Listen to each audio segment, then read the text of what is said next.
Welcome to the STARS program, seniors taking active roles in society. And now, here's your host, ANITA FINLEY. All right, so I am so hyped up about something that I did last week.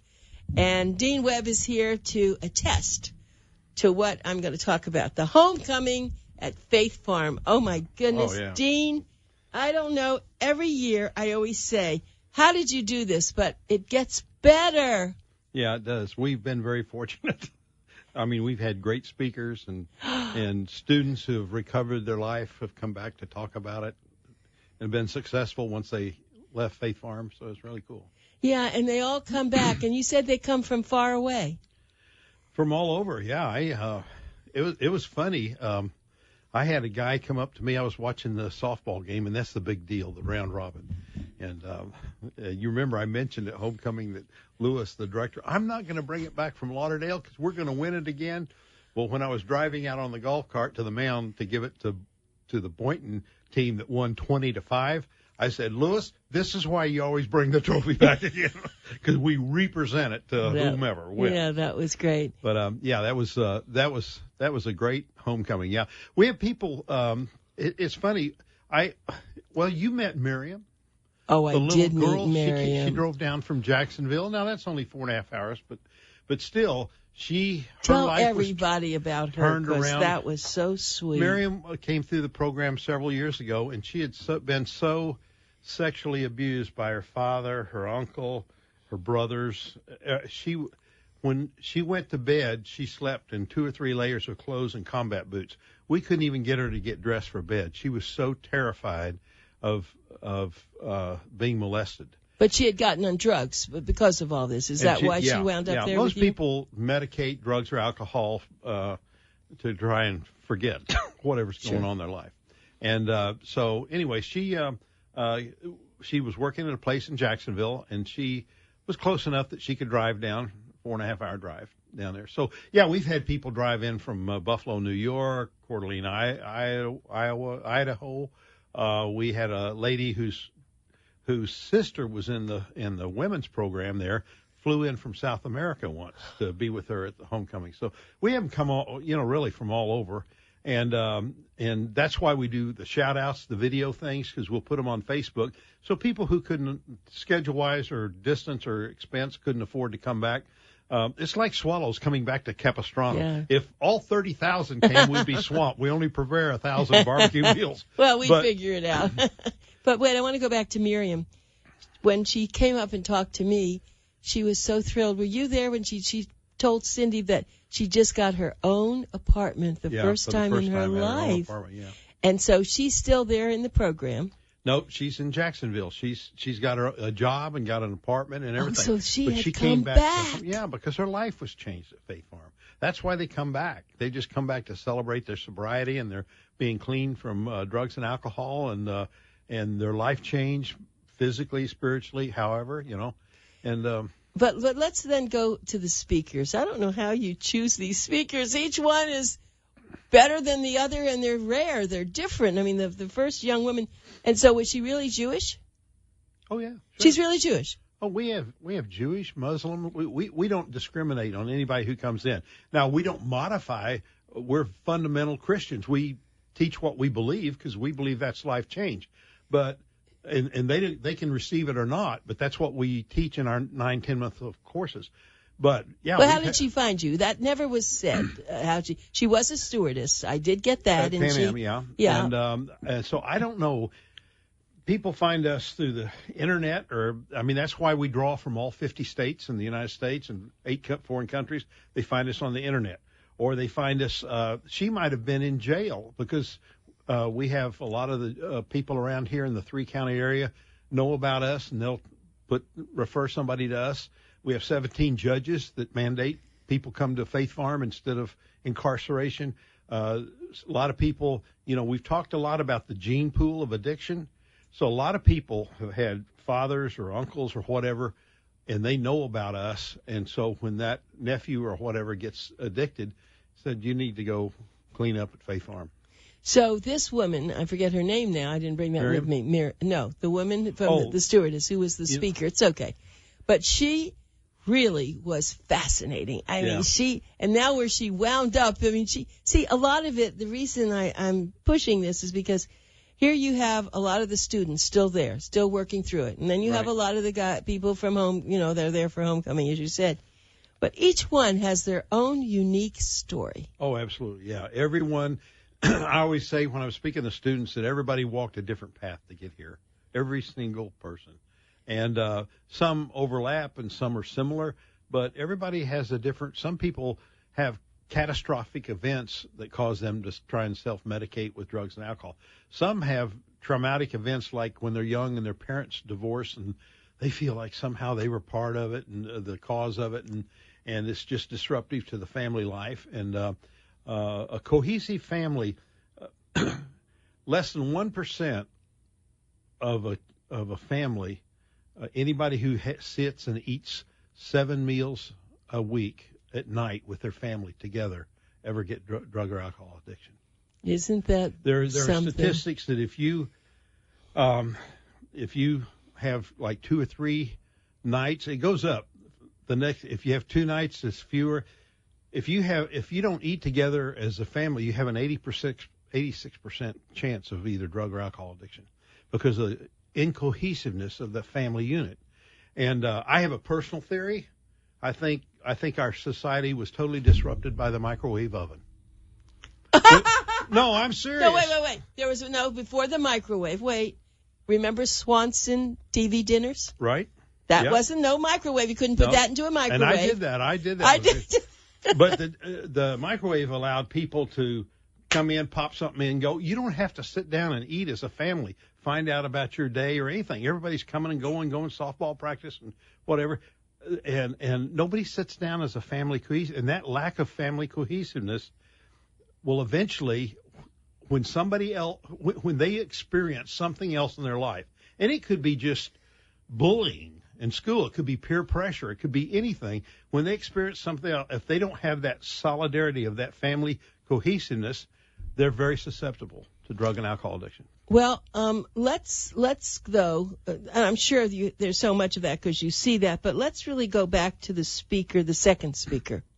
Now, Okay. he was very interesting too. I mean, not the main Rockburger guy. Yeah. Yeah. I mean, here he is now. I mean, he had his tattoos, he had everything on him, and we'll go to the main speaker after. Yeah. I mean, he was really a pistol. He was a rough guy, but he had an ability, he had a natural ability towards food and food preparation, chef type active, and a good management.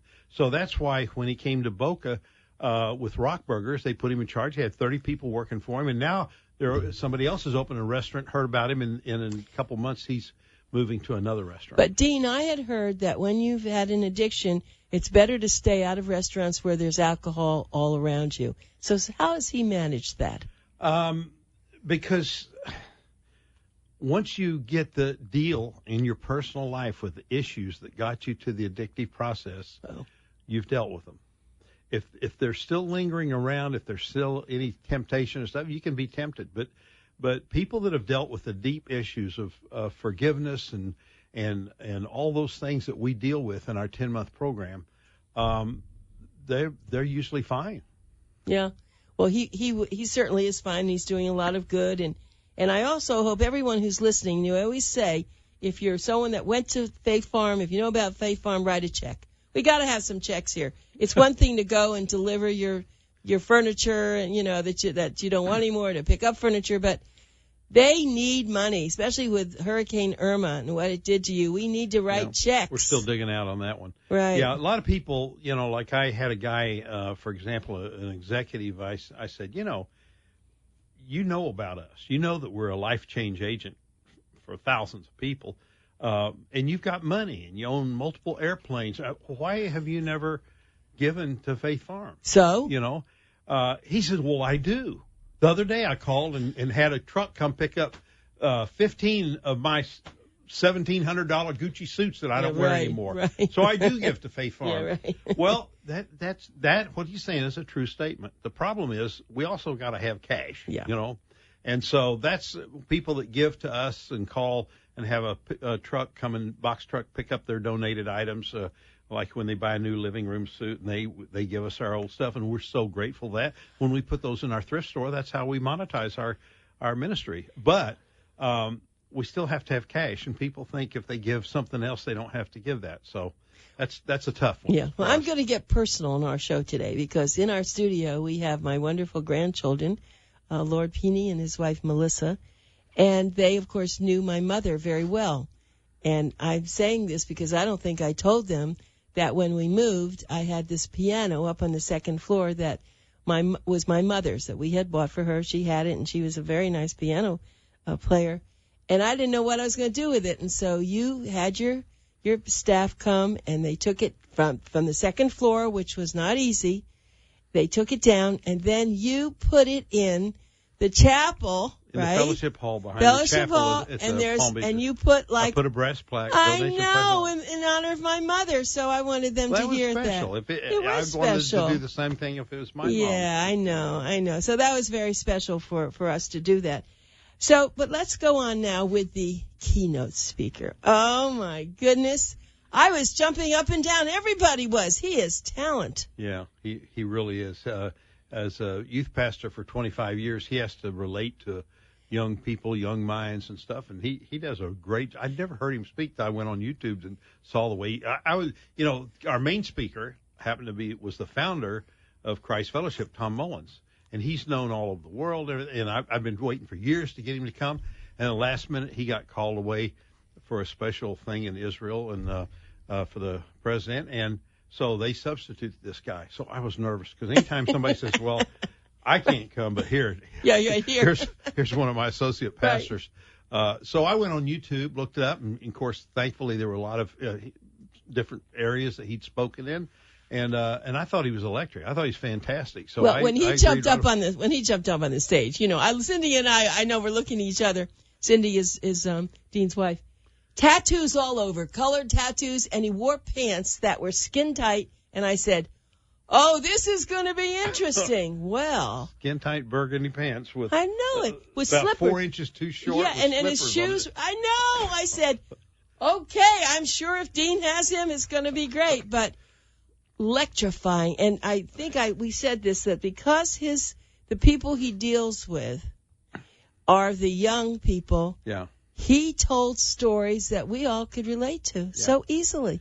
And his looks and the way he dresses and the deep shirt and the chains and the, I'm tattoos and everything. I'm sure he can relate to young people.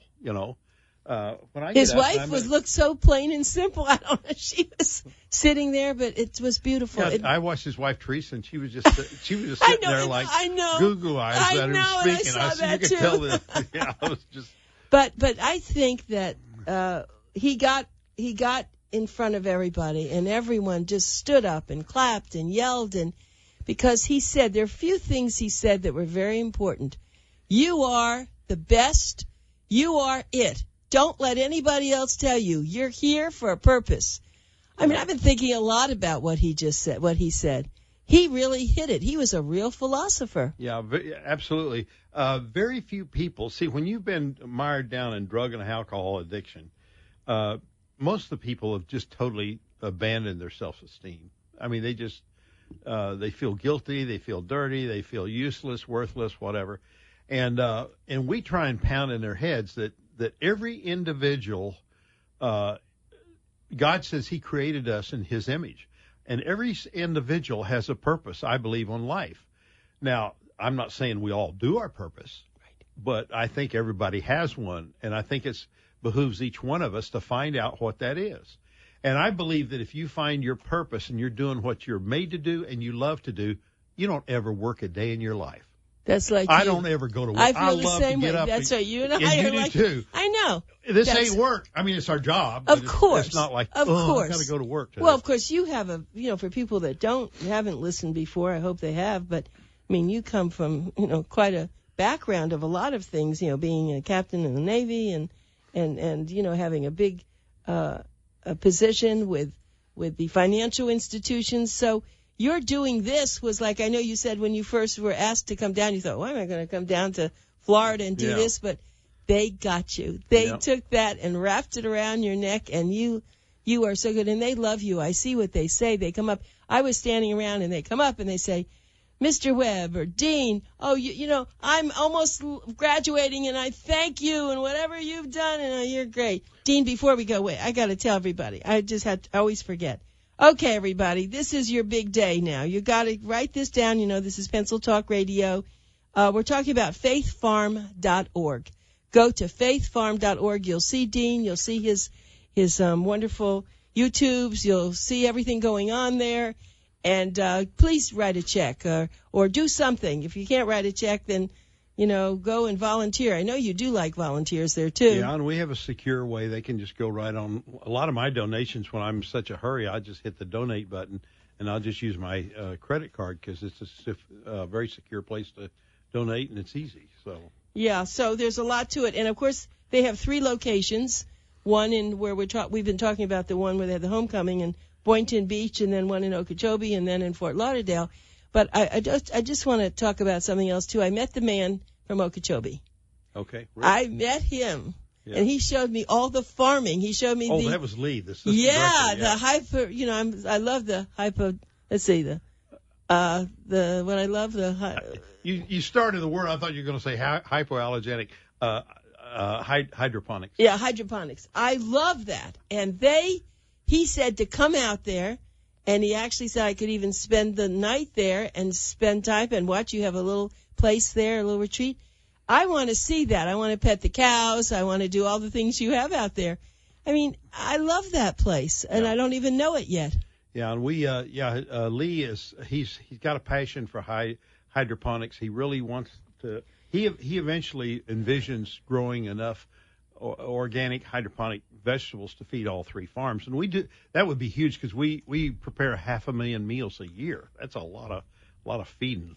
And I think there's something about a person, and we've talked about that. Someone who was really tough. He was not going to do well, and he wound up taking care of the baby calves. Oh yeah, that took him. Yeah, that was a 6-foot Ian. I'll never forget him. He was a 6'6" Jewish guy that he was a professional wrestler. They billed as the Italian Stallion. And I'm not going to feed those little baby. Well, anyway, he was such a rough, tough guy that when he had to bottle feed those 3-day-old calves and clean them up and take care of them and everything, there was something about it that whole process softened his heart.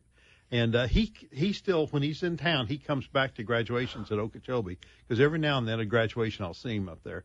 And he's just a neat guy. And he was rough. He practiced law for 12 years in New York without a license. Never been to school. When the feds finally got him and they were going to throw him away, he started the drug and alcohol thing. And finally he came down to us, and it transformed his life. Yeah, that's what they do. You have all these little special things that you create, and people find their way, and that's what is such magic, isn't it? It is magic. Yeah, it is. And you know, and I really trust the discernment of the directors and the intake counselors on where they put them when they come in. Like, for example, we'll have I'll just say it's a very large hotel in Miami Beach. The lead chef came to us because he had an alcohol problem, and they sent him here. And so he thought, oh, okay, man, I'm gonna really show you in the kitchen what I can do. Well, we put him on the lawn crew. On the lawn group? Doing the weed eaters and pushing them more. And there was a method in our madness because when you're doing rote stuff like that and you're not working in your trade, there's something about you have a lot of time to think and about where you are and what got you here. And so when he graduated, he told me, he said, you know, I hated what you were doing, and if it wasn't a condition of me getting my job back in Miami Beach Hotel, I wouldn't have done it. He says, but I had a lot of time to think. And he says, and eventually you guys did put me in the kitchen after 3 or 4 months and let me show my culinary art skills. And he said, which was great, but I no longer derive my satisfaction and my I don't even know what word I'm trying to say, my gusto from that. because I'd already been humbled by the lawn crew work. So that I was just trying to help out. Then he said it changed my whole motivation on the cooking scene. And how many trucks do you all really have? I think you said something, 20? We got about 29 trucks on the road, 6 days a week, picking up donated items. Absolutely. And so you have to have someone who's organizing that. That's a big job. Yeah. And, we have a call center at each of the 3 campuses. And you know what? The fact that people call us, I never realized what a blessing from God that was. When I went to Association of Gospel Rescue Missions, every year they have a big convention with 1,500 people, whatever. They have breakout sessions, and one of the guys who's a specialist in thrift stores in California. So I thought, well, I want to see what I can learn. Well, I went there and I walked up and he said, yeah, I know about Faith Farm and your thrift store successes. He says, what did you learn? And I said, nothing. All of your whole seminar was how to orchestrate to call people and say, hey, I'm going to be in your neighborhood between 10 and 12 on Thursday. If you have anything, set it out, or have anything you want us to pick up. I said, your whole course was on outbound calls. We don't make one. Oh. People call us. They've heard of Faith Farm and the work we do. They call us to donate. All of our calls are inbound. So all of our training is, with the men and women, is how to take care for those people on the inbound calls and get all the information. I said, so I didn't really learn anything. I said, I think it's neat that I said, if I was ever going to do outbound calls, I'd come to you because I loved your system. It was very impressive. But we don't have to do that. God's blessed us so much that people call us. We don't even have to teach that. Yeah, but don't you have the advantage of being around for 66 years?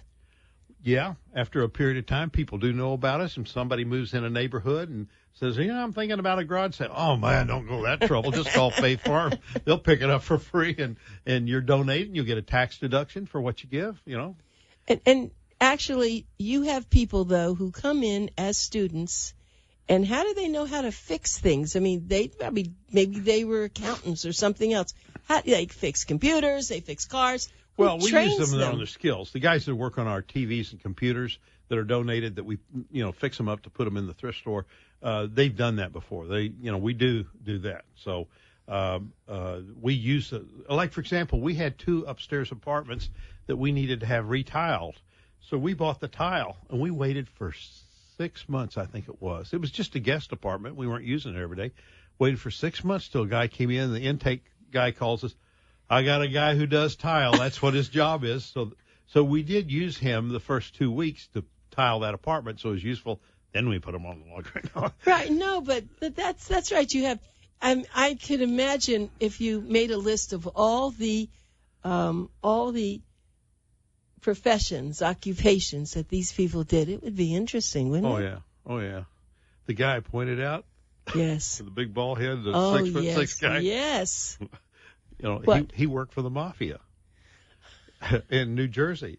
He used to, when they would steal cars, they would break the cars down. And he said, you can go buy a car for $20,000. But if you give it to me and I file off the serial numbers and I break down all the parts and sell individual parts, I can get $80,000 for all those parts, because the markup on parts is more than on a total built car. So he used to fence cars for the mafia. You break them down to parts. They had a huge parts warehouse in New Jersey that they sold reconditioned or used parts for. They didn't warranty anything because they were taken off of stolen cars.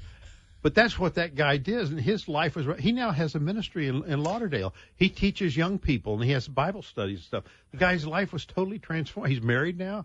Has his own home.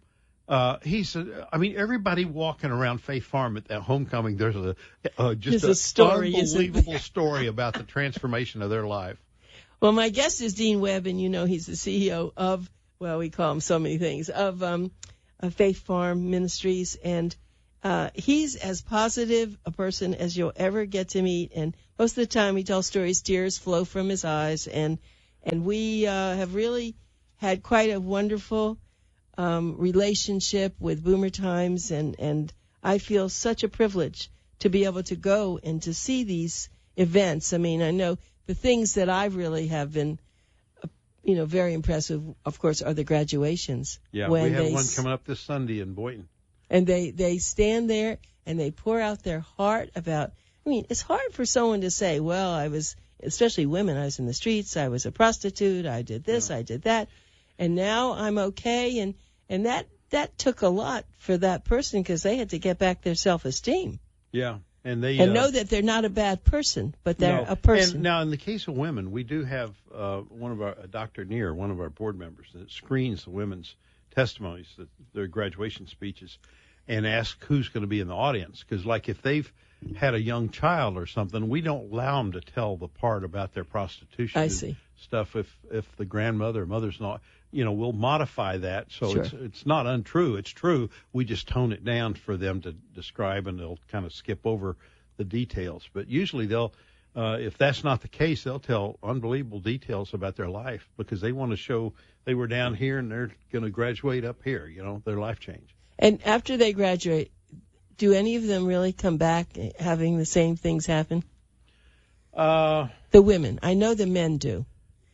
But the women, once they have gotten clean and they don't have to do those things anymore, do they pretty much stay straight? Yeah, I don't know of one who hasn't. I'm not saying that they haven't. But it's not common. Yeah, it's not common for the women to come back.